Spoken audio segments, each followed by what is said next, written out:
Thank you. I also want to welcome Minister McEntee to the House, and indeed I just want to indulge maybe myself in some ways that in Westminster, and I want to say from most of the politicians in Westminster, there are huge admiration for Minister McEntee, for Taoiseach Leo Varadkar, Simon Coveney and my colleague Neil Richmond. And I think, and also, and we said it here before, there's a huge unity here amongst all parties that, that the key priority and shared by EU partners has been the need to protect the Good Friday Agreement in all its parts. I think Simon Coveney in his deliberations said when both sides committed to in December 2017 was to avoid a hard border on the island of Ireland, protect the all-island economy and North-South cooperation, and to preserve the integrity of the single market and Ireland's place in it. And we cannot allow Ireland to become collateral damage in the UK's Brexit process. And we need real and honest solutions to the challenge of Brexit. We didn't get those last night.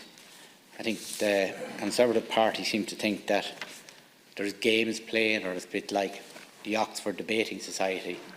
We're dealing with people's lives, and we've seen over the years where Ireland we've had a shared and complicated history with our near neighbours, and we look back at some of the joys and the issues, and you have the War of Independence, and you have the Anglo-Irish Treaty, you had partition of the island of Ireland, the economic war. You also had tens of thousands, of my father, my grandfather, most here, who were immigrants to the United Kingdom.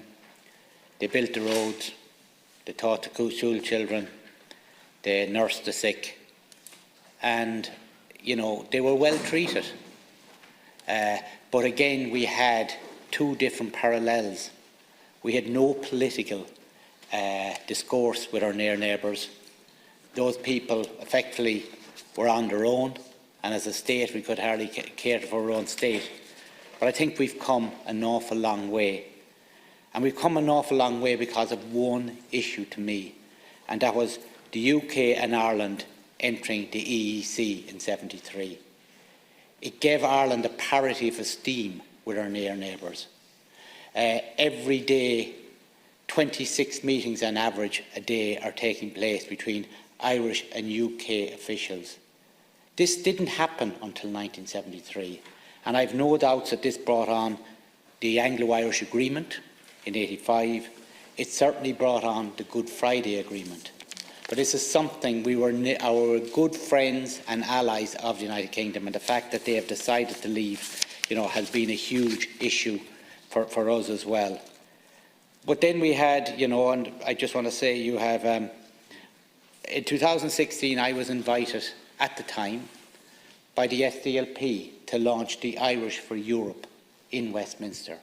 And in fact, we were trying to do it, although it was it was a sovereign decision, but we wanted to ensure that Irish people living in the UK with a vote, that was in our interest for the United Kingdom to remain in Europe. And I think they were the only party to actually campaign for those citizens to remain. I stand to be corrected, I think we're the only party.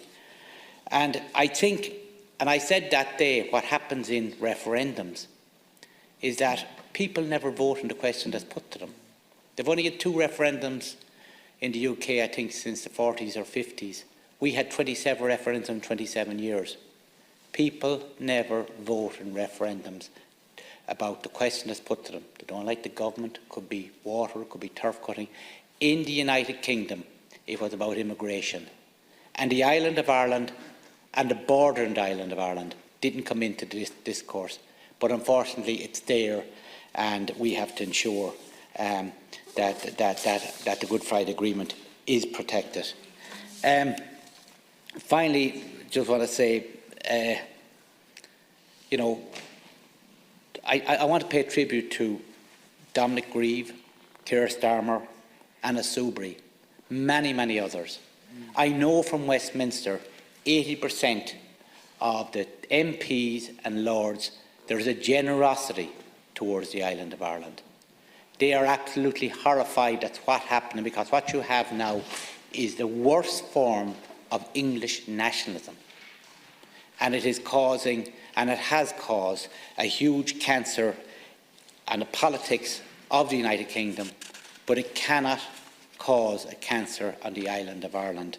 I want to thank our colleagues in the EU for standing up for us, for ensuring that we are united and that we count.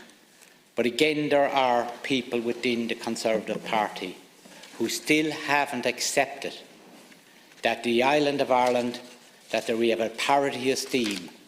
We want to be friends and we want to be good neighbours, but they have to accept that the times of the 40s and 50s and 20s are over.